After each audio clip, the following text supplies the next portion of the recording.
Hey guys, welcome back to the channel. Today we're going to do a three-part series for Cook Wild, and it involves a little bit of my woodworking tools and some of my cooking tools. It's going to be three parts. The first part, we're going to take right here this bag of bones. There's actually a few bags of bones. I save all the bones from my elk and the deer and anything that I shoot during hunting season, and I turn that into two different things. I turn it into bone marrow that we like to roast and eat. It's wonderful. You spread it on bread. And also bone broth. And I'm gonna do some broth and some bone marrow today, and then after all the bone marrow gets eaten, we're gonna use the rest of those bones to make more broth. So stay tuned and enjoy. All right, pro tip, for starters, glove liners are my friend when it comes to processing game. We're in a cold garage right now. It's my shop and I have a heater, but we're keeping it cold today so that the meat stays fresher.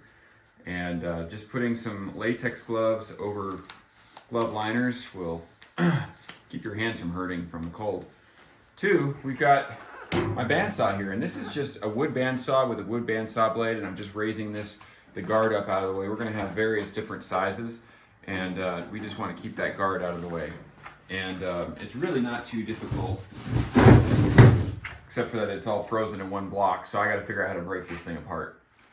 Short of breaking out a sledgehammer, I'm just gonna give this a try. We're just gonna drop this on the concrete slab here. No. This one's still stuck together, but drop it again. Nice. All right, got them separated. All right, safety goggles always, and I'm gonna take basically anything that we cut is gonna go in this bucket down here, the cooler, essentially. And we'll get this bad boy turned on. We'll do some sorting of this stuff later, but I'm basically gonna cut the end off where this part, or this bottom half, we're just gonna bone broth. The rest we're gonna get some marrow out of, and that stuff we're gonna roast.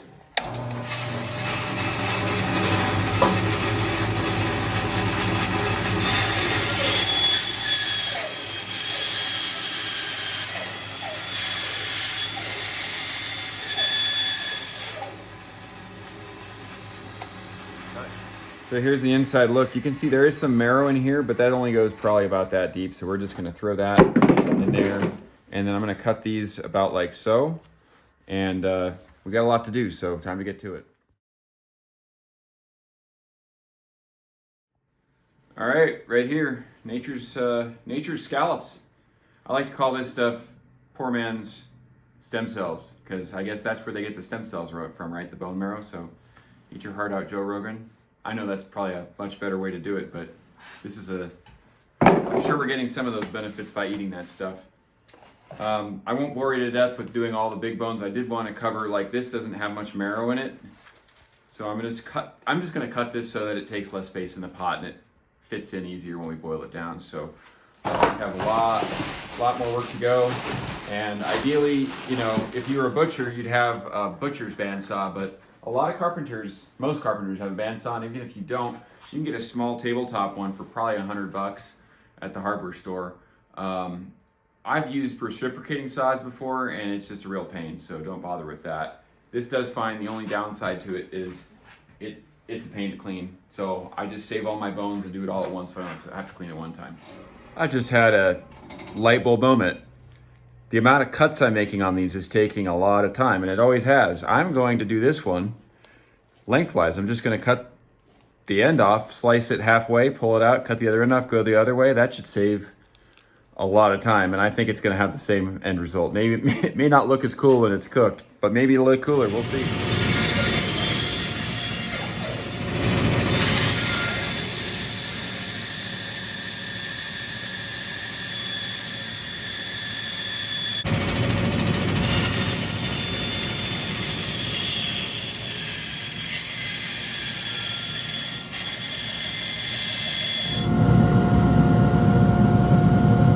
There's my cooler of bones.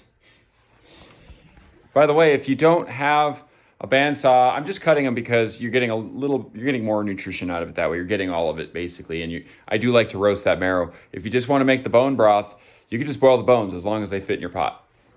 Okay, I've got the pressure cooker here. It's a 35 liter Buffalo steel pressure cooker. I'm gonna hand pick the pieces that I want to put in there. I don't want to put in all these canoes and those nuggets I made earlier. I'm gonna roast those first. This would be enough for just one batch if I just go for the ends and the shoulder blades and things that didn't have the bone marrow. And there will be bone marrow in those ends. Gonna have to keep that on the stove for quite a while. Most beef bone broth recipes say about 4 to 5 hours in high pressure. This isn't beef, it's wild game. In my experience, it can take up to twice as long. I used to do this without a pressure cooker. I used to just do it in a giant, cheap aluminum pot. And total cook time was probably about 24 hours. So that's why I invested in the pressure cooker. And eventually that led me to canning. So stay tuned, you'll see how all this works. Okay, just gonna fill this pot up until the bones are right about level with the water. And boy, that's about as full as you'd want to make one of these pressure cookers, because you don't want it to be too close to the lid. I can't remember how high. There's a mark on here somewhere. And you can see here, I have, this is just connective tissue.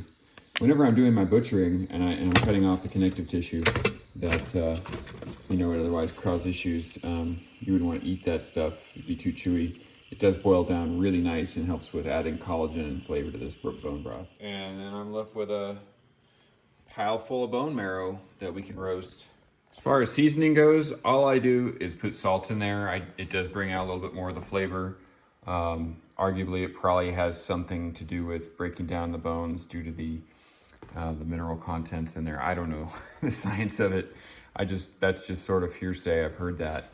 And I don't like to put any flavoring in there because you never know what you're going to use this for. If you start playing with Italian seasoning or bay leaves or that kind of thing, then you're kind of stuck with that flavor the whole time. So it's going to be unflavored. Then we can throw it in smoothies. You don't notice it in the smoothie at all. Or if you need to add some seasoning for a different specific dish, you can do that and it won't offset the flavor that you're going for. I would suggest any type of unrefined salt is the best way to go. And it's a big pot, so I put a fair amount in there. Okay, gonna get this guy fired up. And if you have a high B2 stove, great, go for it indoors. You have to have a strong fan too. It's a lot of heat and carbon monoxide coming off of that thing. Otherwise, I think really the most high BTU stoves you can get are the ones, the Camp Chef stoves. You can get those at like Cabela's or Big Five. I think they're about $100, and they have two 25,000 B2 burners, if I'm not mistaken. And you can do this outside. And you can get yourself, if you don't want to spend the money on a pressure cooker at this moment, you can go to like an Asian market or an international market. You can usually find a big pot that's about that big that doesn't pressure cook for probably 20, 30, 40 bucks. So that's the way I did it for years. And it works just fine, just takes a little bit more time. Okay, we've hit our pressure relief. That took probably 40 minutes with 30,000 BTU on there. So now I'm gonna drop this temperature down to like low. And I'm gonna stay put. Make sure it doesn't drop under and stop releasing. We want it to just be releasing a tiny bit so it's not evaporating all of our moisture, but it's also enough that it's releasing some so we know that we're at the right pressure level. And then once I get that dialed, actually starting right now, I'm gonna set the timer for 8 hours, and that's when I'm gonna turn this thing off. So that's about how much air I like coming out of it. I don't know if you can hear that. So, it sounds about like that. Let that go. 7 hours will probably do it. I'll just do 7 hours. That should do it because it's gonna stay in there and it needs to stay in the pot until it cools down anyway. Back in the shop, so much for trying to be efficient with only doing this once a year. I cleaned up the bandsaw, thought I was done, went in the freezer, only to find I have shanks that I had planned on doing at the same time. This will make actually a part, I guess I'll make a part 4 out of this video. We're gonna do osso buco or some sort of slowly cooked braised shank recipe that you'll enjoy. So stay tuned for that, and gonna get back on the bandsaw and cut these bad boys into basically steak size pieces.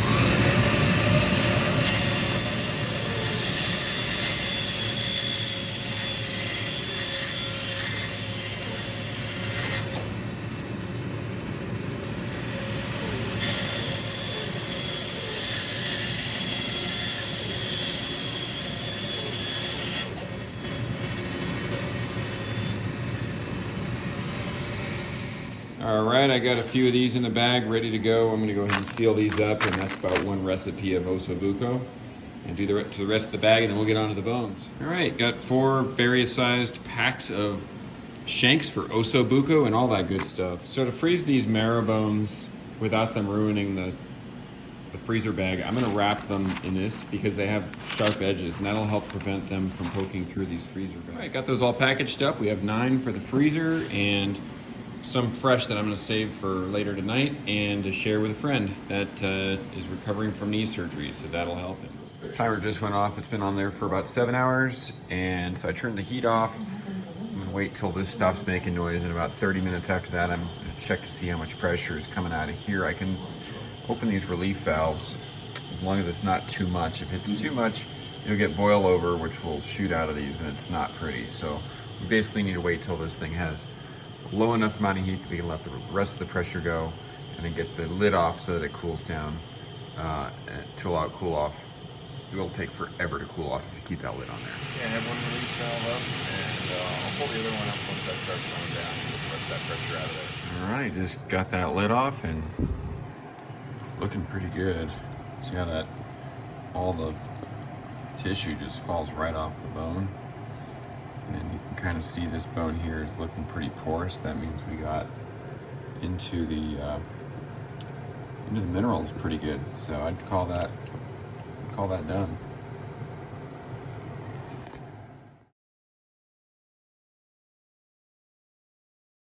It's supposed to be a cool night in Colorado, so I'm gonna let that sit out in the outdoor refrigerator, and in the morning we'll see a few layers that we'll work with and get that separated. There it is, all cooled off and separated. We have a nice layer of lard on top, and I've made candles out of those in the past, but I was told by a friend, Lenny Valerio, that you can use this for cooking and it won't make the meal waxy. I guess if you don't use too much, maybe that's the deal. Okay, I'm gonna try and just break the surface of this. There we go. Actually, still kind of soft. I thought it would be hard and frozen. I'm just gonna break these pieces out, and I'm gonna put them in this pot here, and I'll render out those solids in this pot after I take care of the bone broth. But I'm gonna get to work on this, and then I'll show you what we do with the, look at how thick that is. It's like goo. Wow. A lot of repetitive procedures here. I turned the heat back on because this is like really thick, and I want to make it liquefied. It's gelatinized because it got cold. So I'm gonna heat this back up just to like room temperature so it's liquid, and then I can easily pour this through a sieve, and I won't lose all this good stuff in the sieve. It'll just pour through easier. Meanwhile, heating this one up again, and I'm gonna, like I said earlier, I'm gonna melt this, liquefy this, and then I'll scoop the solids out of that, and we'll have pure solid lard. Okay, so these are ready to just transfer to the next process. Come take a look. This one's liquefied. We have solids at the bottom. So I'm gonna take this over here, and come on, get on top of this, Reed. Ooh, hot. I have to be careful. I'm pouring it into this because I don't want to get another pan greasy. Just a little bit. Then I can just use this foil. It'll be very easy to pour from the foil into a mason jar, because I can fold that foil pan into like a pouring spout. Less mess, the better. So there we go. That's that. And let's take this, put that in there. So now this is pure liquid gold right there. And then what we're gonna do over here, I'm gonna pull these bones out, and then we're gonna pour the rest of the solids over a bigger colander, and that's actually gonna give us part 5, how to make pulled pork, sorry, pulled deer, pulled elk tacos, or any sort of barbecue that you make with it. I'll show you how that works in a little bit. Okay, the first thing I'm gonna do here is start pulling these bones out, and I'm gonna try to pull off as much of this meat and other connective tissues as I can, because we can actually eat that. It's really delicious. These I'll give to my friends. They love them for their dogs.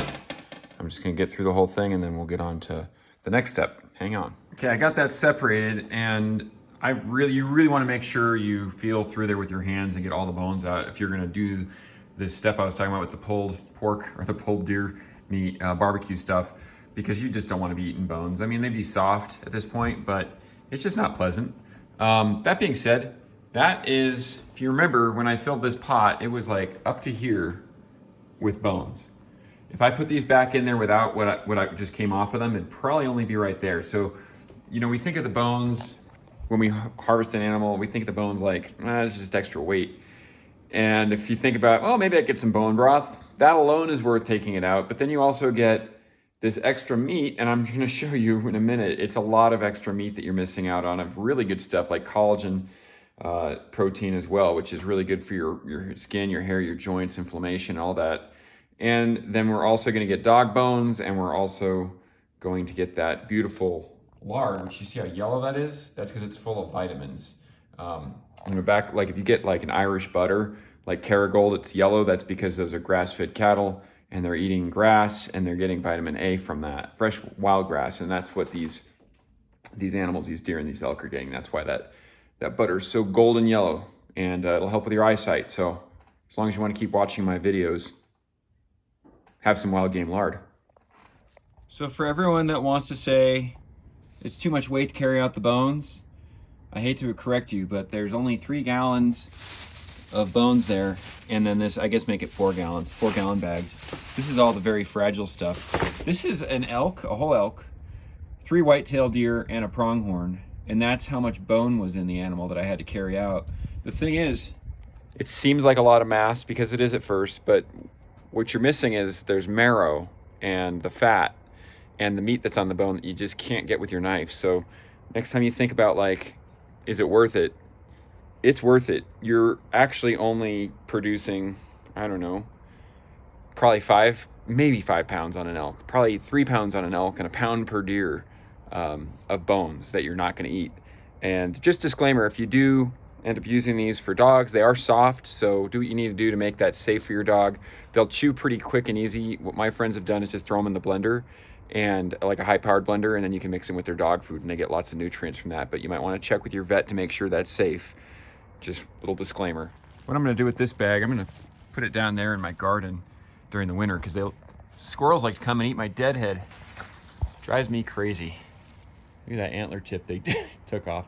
So if I put this out, that deters them from ruining my stuff. All right, now that I got the bones out of the mix, I'm going to take this and pour it into this vessel with the sieve on it.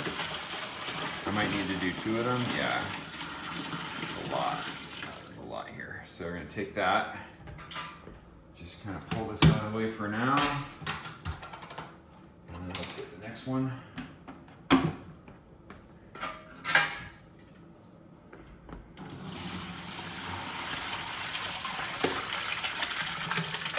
Ooh. Trust me, it tastes better than it looks once you cook that up with some barbecue sauce. So, just gonna let that drain for a second. I'll do the same with the next one. All right, got those separated. I cleaned out this because we're about to get ready for canning. And I just want to show you, here's a batch from last year. See how it's like a lighter color and how much darker this is? And so these are actually like the amount of bones I had in there, the amount of bones I boiled with basically being only filled in with water. That's basically bone broth concentrate. It doesn't need to be that strong. You can it like that, and that'll definitely save space. I like to thin mine out a little bit because if you ever follow recipes and it's calling for bone broth, I kind of like to get it to a flavor that tastes like it should for the recipe that I'm following, so I don't overdo it. And also, I'm just gonna get a longer use out of it that way because I'm not overusing it. So I'm gonna dilute these by about 50%. I'm essentially gonna fill these buckets up with water till they're full, and then that's what I'm gonna pour into the cans and then get into the canner. So I took the corner of this and I just kind of like molded it into a shape that's gonna help pour. And that's gonna make should be a big help. I still always get so nervous when I pour this kind of thing. And I'm not doing it in the sink on purpose because it's even worse if you spill this in the sink, it'll clog your pipes once it cools. So these are reused, so I'm just gonna make sure there's nothing else in these. That one had like a piece of lettuce or something in there. I'm gonna go ahead and pour these in really carefully. Woo. Okay, spilled a little bit, not too bad. You can cut it. Okay, we got guess these are 16 ounces each, so that's a pint. 3 3/4 pints. This one has a little bit of solids in the bottom because it was at the very end. So I'm gonna use this one first. I put an old can lid on there. I'm just gonna throw that in the fridge. The rest of these I'm gonna keep without lids because I need to go buy some more. Anytime that you can food, you need to use a new lid so it gets a solid seal. So I'm off to Wally World to do that. My favorite store, wonder why. And meanwhile, I'll have my minions start to pour these half. I'm actually just gonna have them pour half full and then top it off with water. That way we don't have to overfill those. And ready to get busy with that, minion? Cause I'm the spiller. Yeah. Found the culprit. Turns out I didn't spill. It was a broken glass. Oops. That I probably refilled twice. Comes with the territory. Minion over there is filling up reverse osmosis water, and he's gonna top those off. He's gonna fill them up to that line right there. And I'm gonna go get some lids. Wally World, my favorite store. Good thing I came prepared. Sweatpants, baby. Don't laugh. It's my store, Wally, damn it. Save the bands, because look at that. That's with the bands. This is just the lids, $3.97. Generic price. That's where I'm going. All right, next up, we're boiling down those new lids in the old rings. I'm gonna boil these for about 10 minutes in hot water just to kill any bacteria or anything that we don't want to cause spoilage. Just make sure your water is covering it. I'll put a little bit more water in this one just so it's covering like the other one, and then just let those boil for 10 minutes before we get them on. It's also gonna soften up this material, which helps make a better seal on your jars. Next thing I'm gonna do is put these into jars. This one has a lot of fat content that I really don't want to eat, so I'm gonna give this to my friend with the dogs. And this is from the very bottom, which is all the harder, denser meat and muscle tissue. And we're gonna jar those for immediate use. Any given time we wanna have pulled deer, pulled elk sandwiches. Good job on topping off those bone broth jars, minion. I just realized it's lunchtime, so I'm just gonna take some of this leftover meat that came off the bones. We're gonna sear it on high heat in there so it gets a little brown flavoring to it, and then mix in some Kinder's barbecue sauce and reduce that till it's nice and gooey. Throw it on top of a toasted brioche bun and call it a meal. Okay, got that pan heated up with some of that lard, and we're just gonna throw that in there. Should sizzle. That's what we want. That sizzle is gonna keep it from sticking. It's also gonna be the best way to make it brown. You're actually kind of searing it even though it's wet. You gotta use really high heat so it doesn't put out the temperature of the pan to do that. We're just gonna let that brown, and I'll try to flip it so it gets brown on both sides, and then I'll throw in the sauce. All right, you can kind of see the brown in the meat there. That's gonna give it a sweet, sort of caramelized. All right, now that I've cooked out some of that moisture and caramelized it, I'm gonna go ahead and pour in our barbecue sauce. I did turn it down to low so it doesn't burn.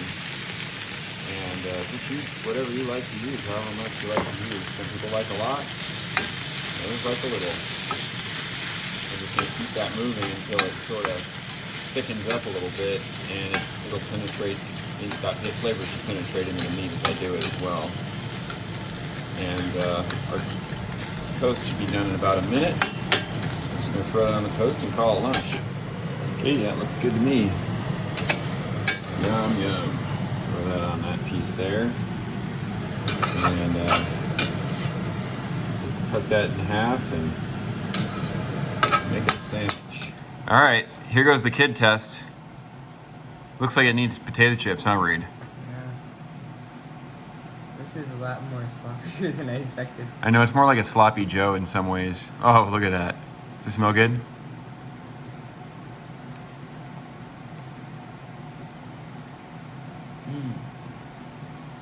Okay.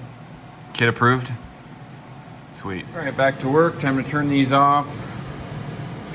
And then I'm gonna get my minion to help me, should he choose to accept, and get those lids on these jars. We'll do the first layer, then we'll put the water in, and we'll get a second layer on there. With the bone broth, you don't need to worry too much about the lids being dirty because it's just liquid. But with these, we have chunks, right? We wanna make sure there's no chunks right where that seal's gonna be, so make sure that those are perfectly smooth and cleaned off. If you get a chunk in there that causes a bad seal, then you get botulism. And botulism is bad. It could kill you. So, you know, do this at your own risk.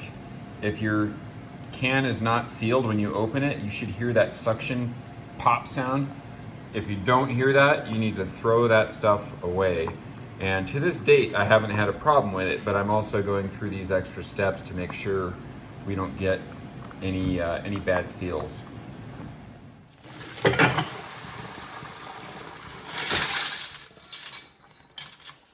Okay, we're gonna get these, just set them on all of our lids. And I'm using gloves, again, just being sanitary. Now, the inside of that pressure cooker is gonna get really hot, so it's probably gonna kill any germs anyway. Again, just being safe, better safe than sorry. Okay, I'm gonna get these on, and I'm not gonna screw it down all the way, just kind of till it stops. Just so there's a little bit of pressure on that. Because if you put too much pressure, as the gases expand, it won't have anywhere to go. So I want it to be able to escape and then still have some tension on there to pull that lid down and suck it on.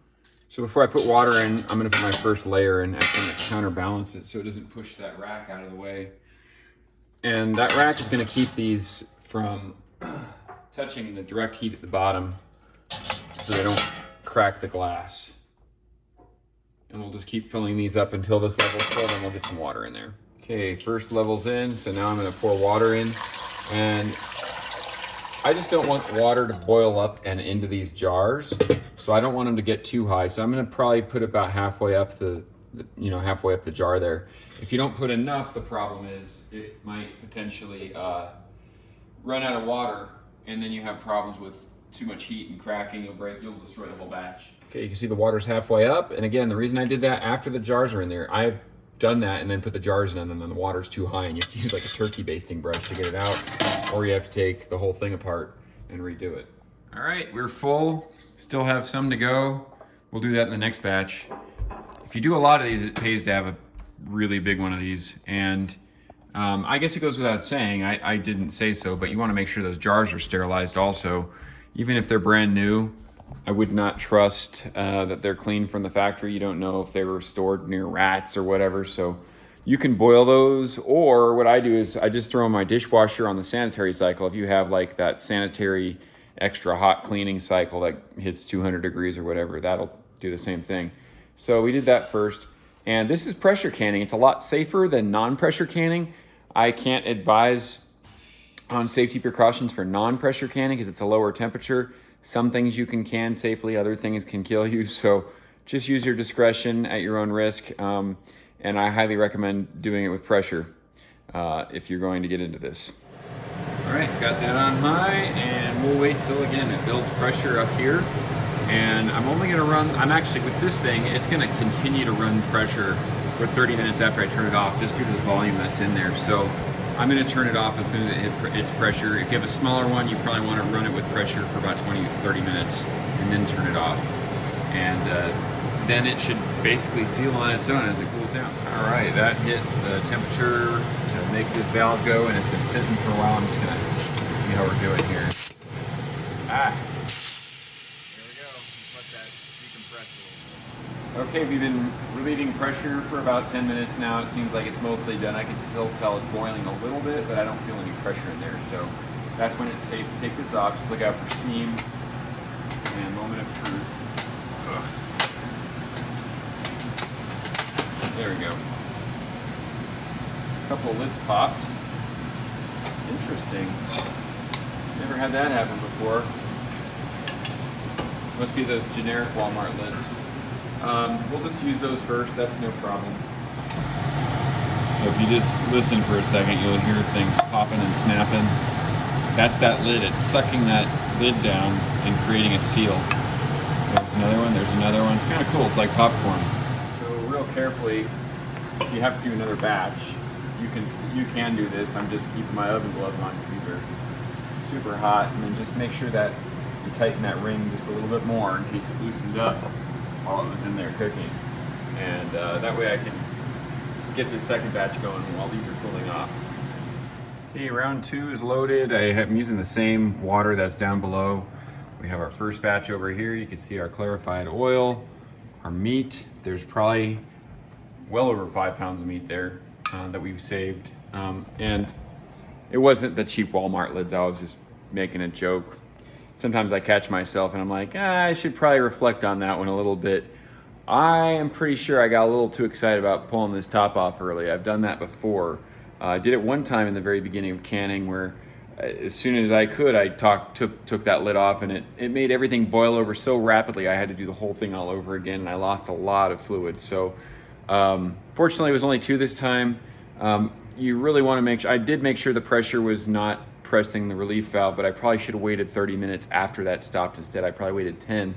If you go too soon, what happens is the temperature inside is so high and you release that valve, and now it's trying to boil at a much lower pressure, and the oxygen's just going to escape too fast, and that can cause, usually it's just fluids escape, but this time it popped some lids off. So just note to self, take your time if you are doing this, and don't waste all that effort you put into it.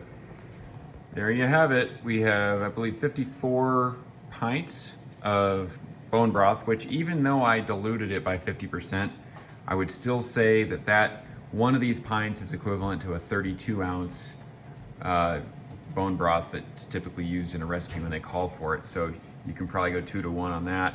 We got 3 pints of beautiful golden lard with rich vitamin A, and we got 5 pints of what will be pulled elk, which is just delicious and super easy to make. You just pop those open, cook it in the barbecue sauce like I showed earlier. So I hope that was helpful, everyone, and I encourage everyone to try to use as much of the animal as they can. I mean, we work really hard for it. The animals gave their life for it. I try to respect the animal in every way possible, and I try to get as many health benefits out of every animal that I kill. So that's that. If you guys have any questions, please put them below. Please share this video, help get the word out, and subscribe to the channel to stay tuned for more content like this. Thanks again.